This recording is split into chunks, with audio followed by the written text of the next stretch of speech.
You're listening to Spanners on BBC Radio Cambridgeshire, and I'm in a shed. In the shed with the best of the net. Spanners ready. And I'm joined in the shed by music man Liam Taylor. Hello, Liam. Hey, Spanners, how's it going?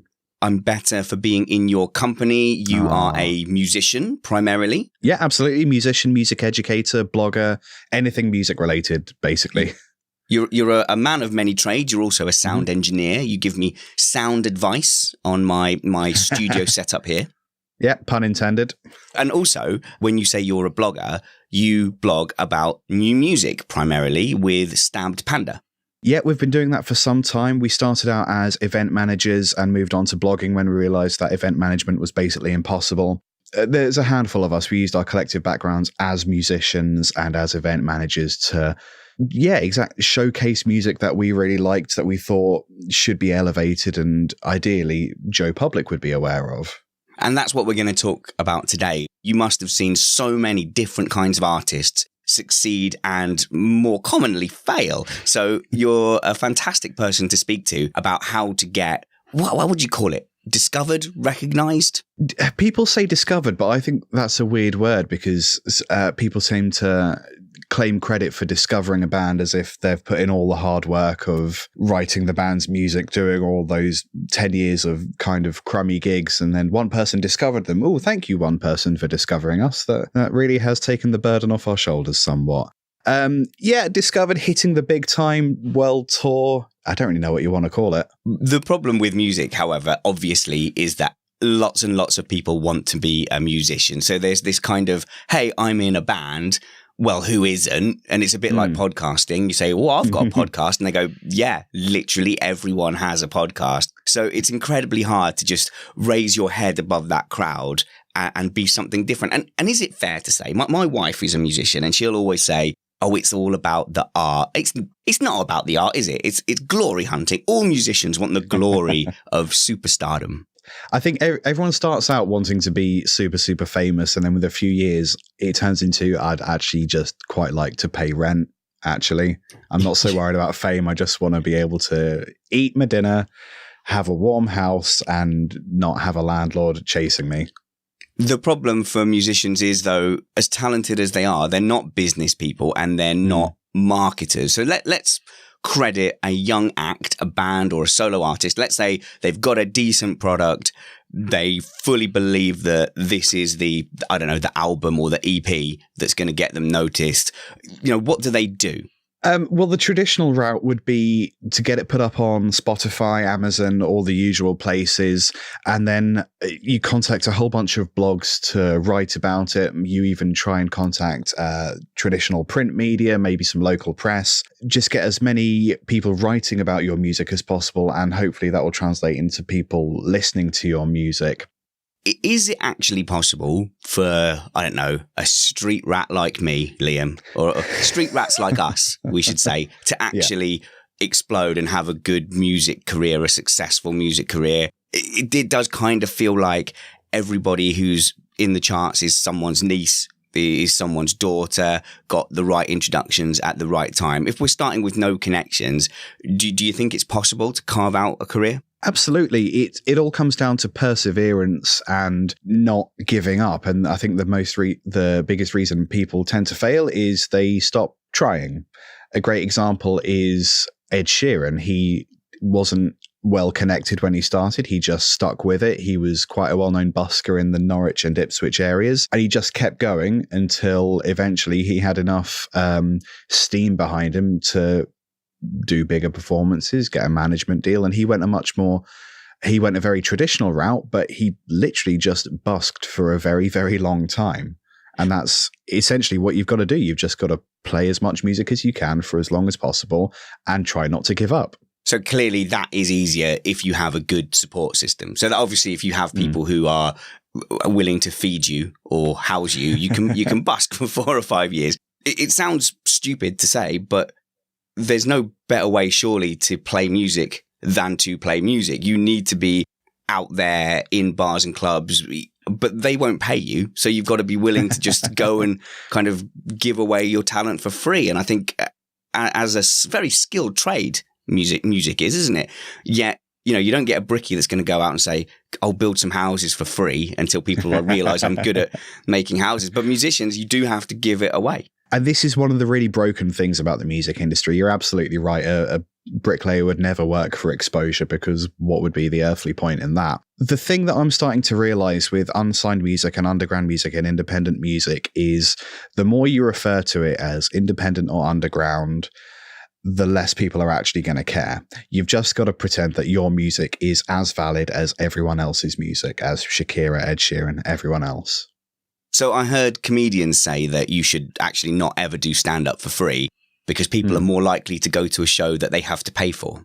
Yeah, having this kind of price barrier has an implication of value. And it really bothers me that, for example, a band like Radiohead can put an album up and say, I'll pay what you want. If you want to pay nothing, that's fine. Just have the music. We don't care. Must be awesome to be Radiohead and be in a position where that's not going to financially break you. But yeah, absolutely. Just treat your music as if it's, well, do you remember back in the day when you'd heard about a band, you didn't really know what their albums were, but you had £12, so you went to HMV or FOP and you bought an album, and oh whoops, you accidentally bought the band's worst album. Oh well, you just own that now. But there was no way to know necessarily whether or not it was going to be any good. You just took the chance because the fact that it was on a shelf in HMV or FOP or wherever else was just legitimacy. You just instantly trusted it. Fascinating stuff. Liam Taylor at LTGuitarist on Twitter. You're a YouTuber as well, but today you're talking to us about new music. For those of us who've got children or grandchildren that want to break into the music industry, we're going to come back with some more tips about how to launch them to stardom after this. You're listening to Spanners on BBC Radio Cambridgeshire. I'm in a shed. No, I'm really in a shed. In the shed with the best of the net. Spanners ready. People think I'm mad when I say I'm talking to you from a shed, but I'm joined by fellow shed dweller Liam Taylor at LTGuitarist. Liam, you have a much bigger shed than me, but size isn't everything. Size isn't everything. Acoustic insulation and lots of cables is everything, and I have more of them. Exactly. Yeah, let's not do down our sheds. These are studios that happen to be outside. Obviously, it's a little bit harder in the winter months. Let's assume that most of us listening here aren't of launching into the pop star media age. How can we help the younger people in our lives become superstars? It's all about perseverance. It's all about playing as many gigs as you physically can before you fall asleep or otherwise hurt yourself.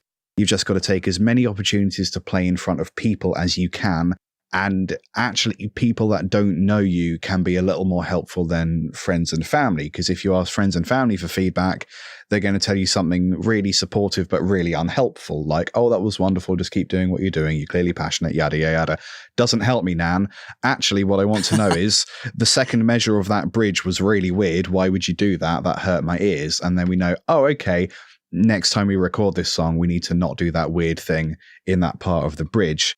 But Liam, who's going to give me that feedback? Because random people in a pub are just going to either leave or go, boo, you're terrible. Where are you going to find that? We're talking about mentoring, aren't we, really? Where are you going to find that mentoring? So as well as there being plenty of underground bands, there's also plenty of underground music blogs and people who are in the supporting music industry, but at an underground level, the same as me, same as you. So hey, what are you on about? I'm big time, baby. Has anyone else heard your ukulele EP? It's not your strongest work. Not yet. Which one's a ukulele, Spanners? It's the round one. It's not, is it? Okay, round with strings. Fair enough. Good. There's so many people out there who are willing to support, and they're going to support you and help you if they can see that you're passionate. Quite often for the Stab Panda music blog, I'll get people asking for feedback. But it turns out they're not actually asking for feedback. They're asking for a review. So when I say, do you actually want feedback? Because you've clearly put money into this recording. So if I tell you that your bass guitar sounds horrible, are you going to be angry with me? And it's a yes. Yes, they are angry when I say that. You cite persistence and just keeping doing it. And you get this effect where everybody who does make it through that myriad of sharks, every fish that doesn't get gobbled up, still says you have to swim through the pack of sharks. Even though 1,000 of his friends got eaten, he gets to the other end and says, well, clearly the way to get to the other end is to swim through all those sharks. And I must have just been better than all the fish that got eaten. Yeah, absolutely. I think the shark analogy is quite interesting because, of course, the equivalent of getting eaten by a shark for a musician is, oh, they just stopped trying and they got a job stacking shelves or something, which isn't quite as bad as being eaten by a shark. But I take your point. I think it was Prince that said it took them 10 years to become an overnight success. Yes. Which I really love because the actual success aspect, the fame and fortune can happen very, very suddenly, but it only happens if you have a 10-year back catalogue of playing an awful lot of gigs, making an awful lot of music industry friends, getting a really huge fan base. And then when it takes off, that bit will happen suddenly. Like it's really nice to fantasize about, Led Zeppelin, they played a gig and then one person saw them and then launched their career. Nah, utter fantasy. It's all about hard work. But people like to think that there's an element of, it's like the natural genius myth. You don't have geniuses. It's just easier to imagine that this person who can play violin much better than you just has a natural talent, because then it takes the requirement to practice out of your hands. Oh, some higher being or genetics has decided that this person has it. So then why even bother? Well, bother, because if you work harder, you can get there. It's just that you're not working harder. That got really aggressive, didn't it? Well, this always happens when I speak to experts. All of you ruin everything by saying the answer is hard work and persistence.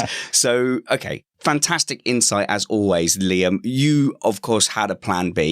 You didn't become Taylor Swift, but you're very good at your plan B. I'm going to embarrass you for a second. Do it. Because Liam Taylor makes fantastic soundscapes. Yeah, you're an audio architect. That's and me. You make things like this for me, for my Formula One podcast. Because it's a car racing podcast. Car noises.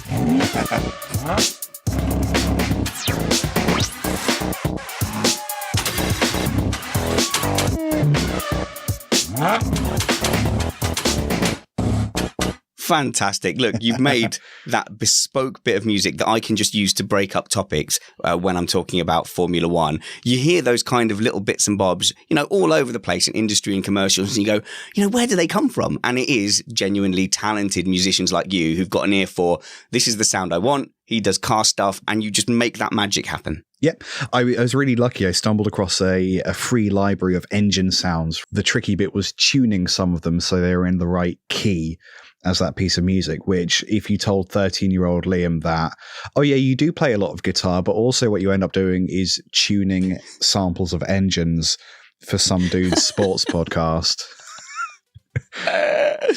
Oh, Liam, you're still living the dream. I am. And even though you've said all that, I still hear, I asked for a thing, then magic happened.